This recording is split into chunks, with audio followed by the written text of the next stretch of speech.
What if the rarest kind of strength isn't loud, isn't fierce, but quiet, so quiet it's mistaken for weakness? What if the truest revolution is not in changing the world, but in refusing to let the world change you? In a time where cruelty is masked as realism and detachment is sold as wisdom, perhaps the most radical thing you can be is good. Not performatively, not conveniently, but deeply, inconveniently good. The kind of good that costs you something. The kind the world doesn't understand. Not yet. Imagine standing in a world where everyone is performing. Each person rehearsing lines, adjusting their posture, their voice, their expression. A world where authenticity is rare and masks are the norm. You step into this theater without a costume, without a script, with nothing but the truth in your heart and clarity in your eyes. How long before the world turns its gaze on you, confused, suspicious, perhaps even hostile? How long before your honesty becomes a threat, your kindness a vulnerability? This is not some distant dystopia, it is the very world we inhabit. And those who dare to live without disguise often find themselves alienated, misunderstood, and broken. But why? Why is it that sincerity, something so universally praised, so often leads to suffering when lived out fully? To understand this, we must explore the forgotten virtue of goodness. Not the moral checkbox kind, not the performative gestures for validation, but the raw, unfiltered kind of goodness that costs you something. The kind that doesn't posture, doesn't expect reward, and doesn't need an audience. Take, for example, a person who enters the world with an open heart. They trust first. They give generously. They speak honestly, not to impress, but to connect. And what do they receive? Often betrayal, mockery, loneliness. Because in a world that thrives on strategy and self-preservation, a person who refuses to play the game becomes an anomaly. And anomalies make people uncomfortable. Philosophers have long asked, what is the cost of goodness? And is it a cost worth paying? Let's explore. Throughout history, we find stories of people who chose virtue over convenience. Socrates chose truth over safety and paid with his life. Jesus turned the other cheek and was crucified. Gandhi preached peace and was shot. Martin Luther King Jr. dreamed of justice and was assassinated. Each of these individuals held to a deep inner compass. They did not compromise their values for social approval or material gain, but their reward, rejection, pain, martyrdom. Why do we punish those who show us what is good? Because real goodness, the kind that doesn't flinch in the face of cruelty, acts as a mirror. It reflects back all the ways we've compromised ourselves. And when we look into that mirror, we are forced to confront the gap between who we are and who we pretend to be. In that confrontation, we face a choice: grow or resent. Many choose resentment. Imagine someone who forgives without being asked, who gives without being thanked, who loves without needing to be loved in return. This person exists not to outshine others, but to illuminate the path. And yet they are often cast aside, their light too bright for a world accustomed to shadows. But does this mean that such goodness is naive, foolish, weak? Or is it, in fact, the highest form of strength? The world measures value by outcomes, success, influence, status. And goodness, when it leads to suffering, seems to contradict those values. But what if goodness is not meant to win, but to reveal? To reveal the truth of human nature, the beauty and the ugliness, the courage and the cowardice, the yearning and the fear. The truly good do not seek power. They do not manipulate. They do not scheme. And because of that, they are often seen as irrelevant. But in reality, they are the quiet revolutionaries. They challenge the entire system not with protest, but with presence. Their very being is a rebellion. We all wear masks. We learn early on how to behave, how to get what we want, how to avoid pain. And in the process, we lose a part of ourselves.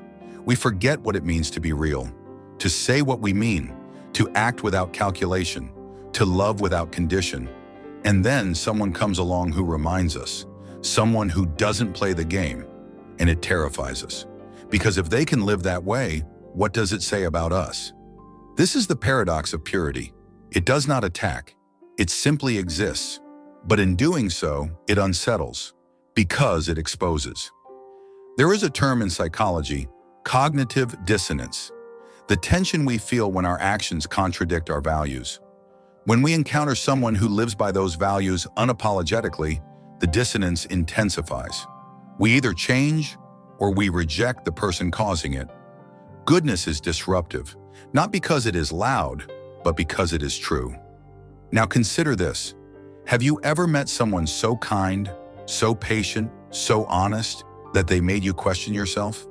Someone who, by their very presence, made you reflect on the parts of yourself you'd neglected? Did you feel drawn to them, or did you find reasons to push them away? This is the struggle we face as humans. We want the light, but we are afraid of what it might reveal. And so often we retreat. But what happens to those who are the light, who carry their hearts exposed in a world that rewards armor? They suffer. That's the reality. But does this mean they are wrong to be that way? Not necessarily. Their suffering is not a punishment.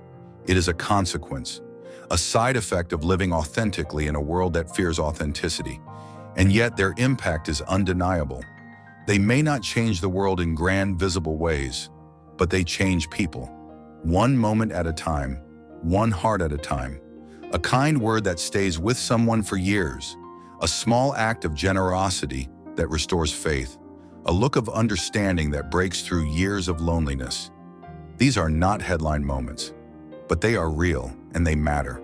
They are seeds, planted quietly, growing invisibly, and sometimes they bloom in ways no one could have predicted. So what is the point of being good if it leads to pain? The point is that goodness is not transactional.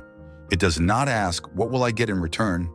It asks, what kind of person do I choose to be? It is not about changing the world. It is about refusing to let the world change you. Even if you are laughed at, even if you are used, even if you are alone, there is power in staying true. And perhaps that is the real victory. Not applause, not admiration, but integrity. Living in alignment with your deepest values, no matter the cost. In the end, those who live this way may not be remembered. Their names may not fill history books, but their impact echoes in the lives they touched, in the souls they awakened, in the silent revolutions they sparked within others.